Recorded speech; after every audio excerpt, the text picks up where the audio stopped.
Hi guys, and welcome to OGLDEV. My name's Etay Meiri. So today we don't have any math. I don't know if this is good news or bad news, but that's the way it is. Today's session is very technical. We're going to take a look at index draws, which is a mechanism to save space in your vertex buffer. So first, let's see an example using Blender, and then we'll see how the actual mechanism works, and then we'll see how to implement this in our OpenGL application.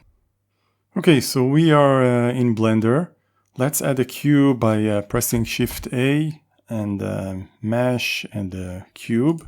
And we can see obviously that a cube has 8 vertices, right? 4 at the top and 4 at the bottom. So it's got total of 6 sides. We have top and a bottom and 4 all around. So 6 rectangles or squares in this case. That means that we have 12 triangles, right? So let's see the triangles. We can do that by switching to edit mode by pressing Tab and Control T. And now Blender triangulates the cube. Okay, so now we can see all the triangles. So now let's click on this vertex here and zoom in a bit. We can see that this vertex is shared by 4 triangles, right? We have 1, 2, 3, and 4.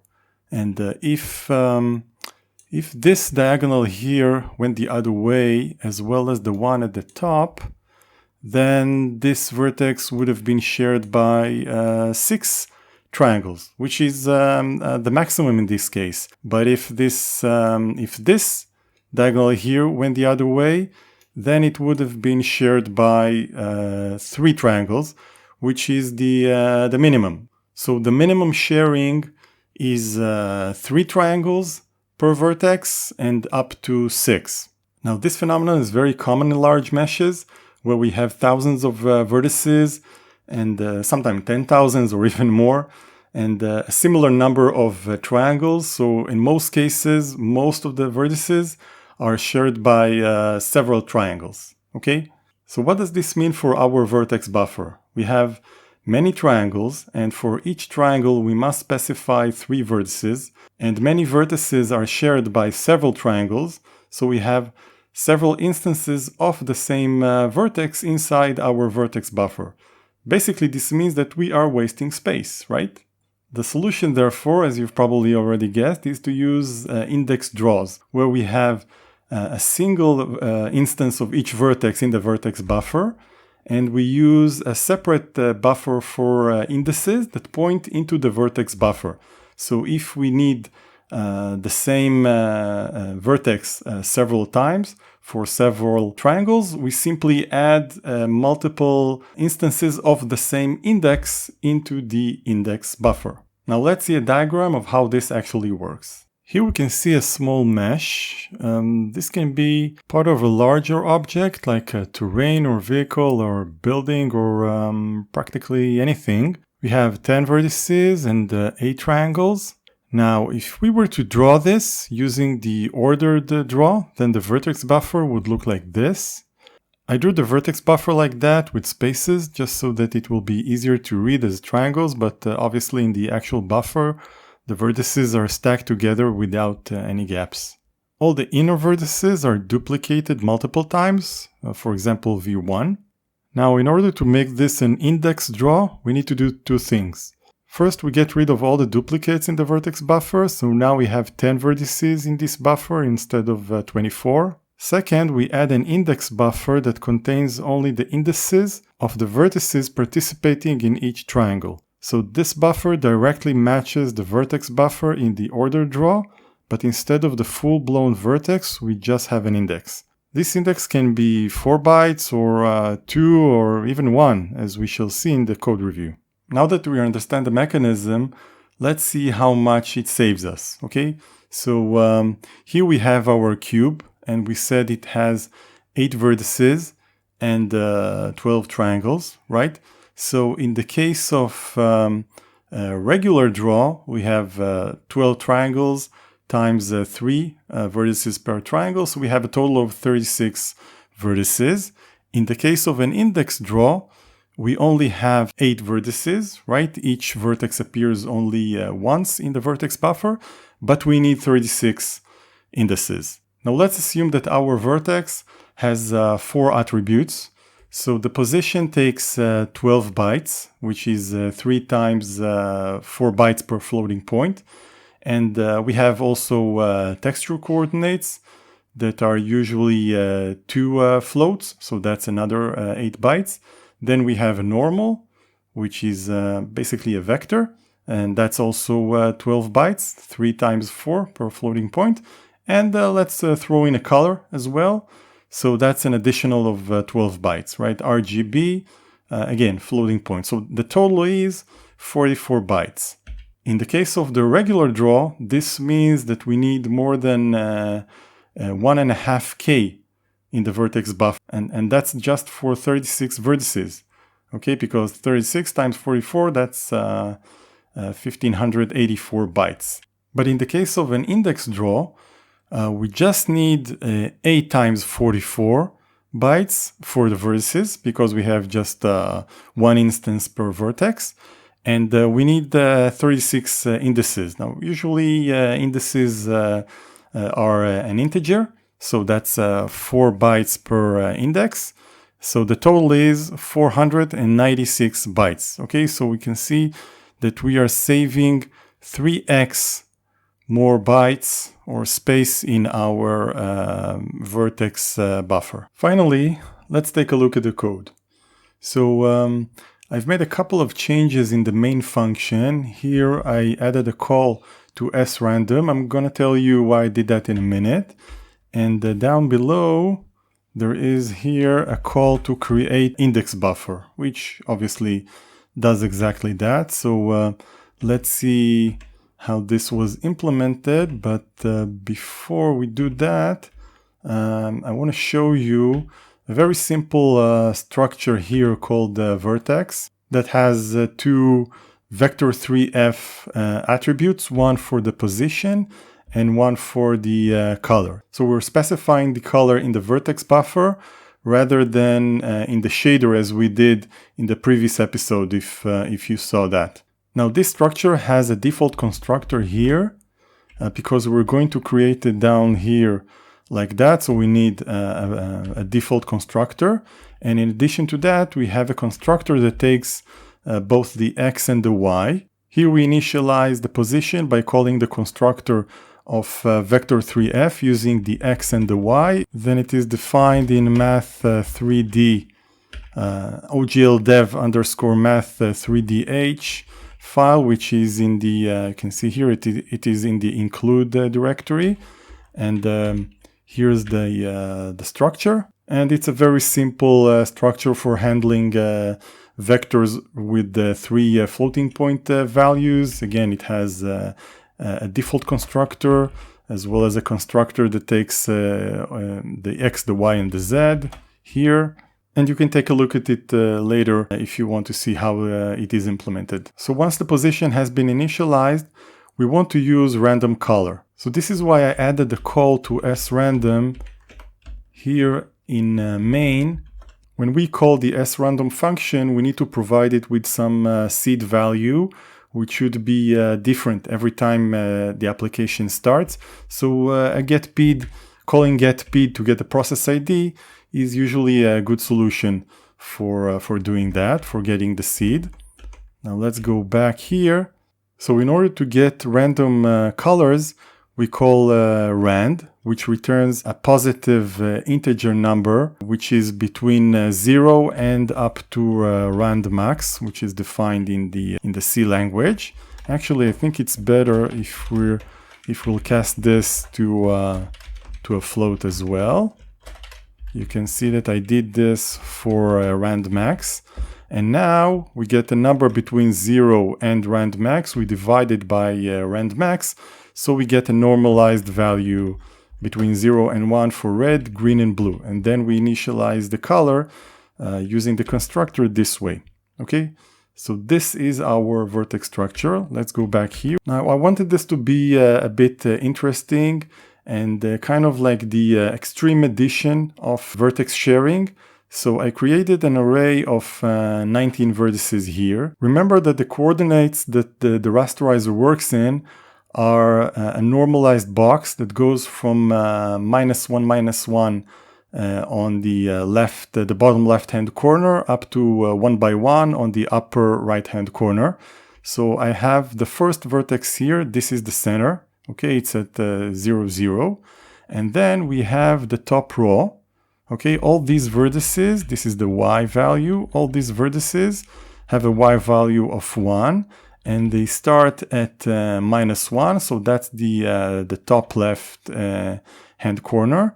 And it goes all the way to the top right-hand corner in steps of 1/4. Okay, so -1, then -3/4, -1/2, and etc. And then there's a similar row in the at the bottom. So this is the bottom row.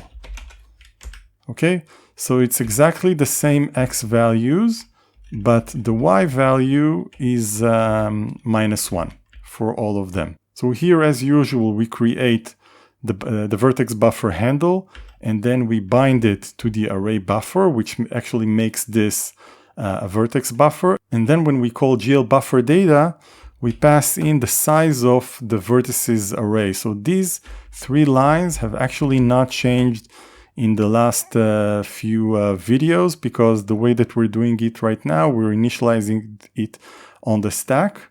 So whatever the size of the array, it is captured by calling sizeOf. So if you use dynamic memory allocation, like if you call new, you will need to calculate the exact number in bytes of the array. So that was our vertex buffer. Now let's see how we create the index buffer. And we start by initializing an array of indices here. And what we can see here is that the first vertex, which is the center, I remind you, is present in all of the triangles. Okay, so the vertex at the center is common in all the triangles, and we initialize the top triangles. Now, I remind you that we are working in counterclockwise order.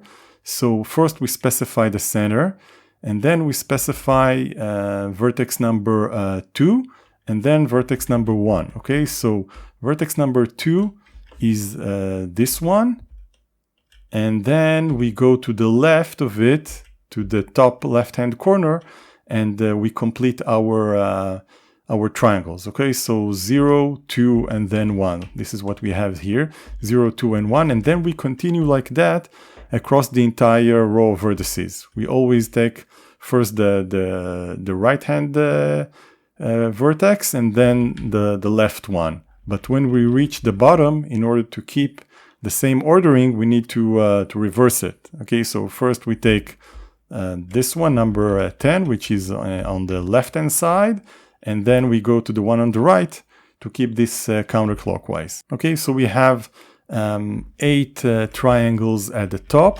and then 8 triangles at the bottom.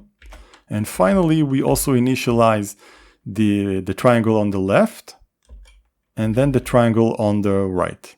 Now let's see how we create the index buffer. So we start by generating a handle, and we do this as usual by calling GL gen buffers. We are requesting that a single buffer will be created, a single handle, and we're placing the result in this IBO, which we can see at the top here. We can see that we have already a VBO for a handle for the vertex buffer, and I've added IBO as a handle for the index buffer.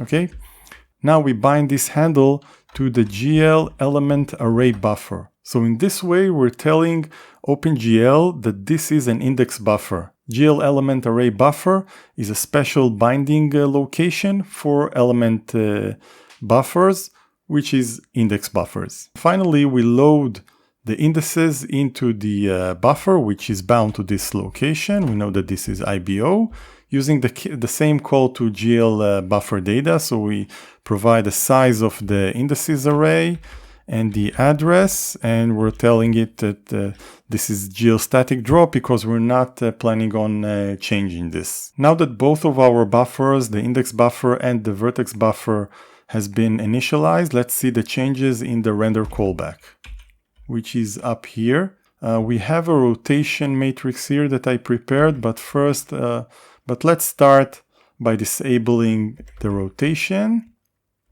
so we can ignore this. We start by binding the two buffers into their respective location in the GL state. So the VBO handle is bound to GL array buffer, and the index buffer is bound to the element array buffer. Now we need to make changes to the layout of our vertex buffer, because in the past we only had the position, but now we also have a color. So what we do is that we call GL vertex attrib pointer for the position, and we provide it with an index of 0. As usual, we tell OpenGL that this is, we have 3 floats here, 3 and then GL float, this is the type, and we're not normalizing it. And the stride, which is the distance in bytes between 2 consecutive instances of this attribute, the position in the vertex buffer, is 6 times the size of a single float, because we have 3 floating points for the position plus another 3 for the color. So you need to skip 6 floating points to get from one position to the next. And the final parameter is 0 because the position starts at the beginning of the vertex structure. Now for the color, we start by enabling vertex attribute array index 1. We have 0 for position and 1 for the color. And we call GL vertex attrib pointer to set the layout for the color. So again, 1 for the index. The color is also 3 floating points. So we have 3 here, GL float here. We don't want this to be normalized. And the stride is the same as the stride for the position, right? We have 6 floating points between 2 consecutive instances of each color attribute. But we don't start at 0 because at 0 we have the position. We start at 3 times the size of a float because we need to skip the position to get to the location of the color in the vertex buffer. So this is what we need to do. We need to multiply 3 by the size of a float. We get 12 bytes, of course, and we need to cast it to void pointer because the type of this parameter is a void pointer. So we need to cast the number, the integer number, to a void pointer. Now finally, we need to call the draw call, but in the past we used the glDrawArrays because we only had a vertex buffer. Now we have a different draw call, which is called the GLDrawElements, basically an index draw. The first parameter is the topology, which is as usual for us, triangles, so we use GL triangles here. Now comes the number of indices that we're going to draw. So we have 18 triangles in our index buffer. So 18 times 3, that's 54 indices that we're going to draw. The third parameter is the data type of the index. Now, if you don't have a lot of indices, you can use a single byte. So this would limit you to 256 elements. And you can also use a short, that is 2 bytes. In our case, we went with unsigned int, so we use GL unsigned int here. And the last parameter is the address where the indices are stored. Now this is somewhat deprecated because right now we're using vertex buffers and index buffers, so we don't need to specify the exact address, right? It is stored already in the state, so we just put 0 here. And after that, we disable vertex attribute array 0. This was in the already in the previous tutorial, so now let's also disable index 1. I was just about to get this video out the door when it suddenly occurred to me that I didn't show you the vertex shader. So here it is. It is much simpler compared to the one from the previous tutorial where we had the local array of colors. Here we have 2 input attributes. We have the position and the color. I'm calling it in color in order to differentiate it from the output, which is simply called the color. And you can see that we are statically setting the location for these 2 attributes. Okay, so we have position at 0 as usual, and we set the color at index 1. So this must match the calls to GL vertex trim pointer in the application code. Let's see that. Here we're setting the position at index 0 and the color at index 1. And in the main function, we transform the input attribute position into GL position, and we simply copy inColor into color using the vec4 constructor that takes in a vector of 3 elements and adds 1. So I think that right now we are ready to run this. So let's change directory into the directory of the tutorial and run build and run the tutorial. And as you can see, we have the center vertex here and all the triangles that are stretched to the exterior of the window. And if you run this again, because we're using the random colors, each time you will get a different set of colors. Isn't this nice, huh? As my good friend the Duke used to say, I could do this all day. Exactly.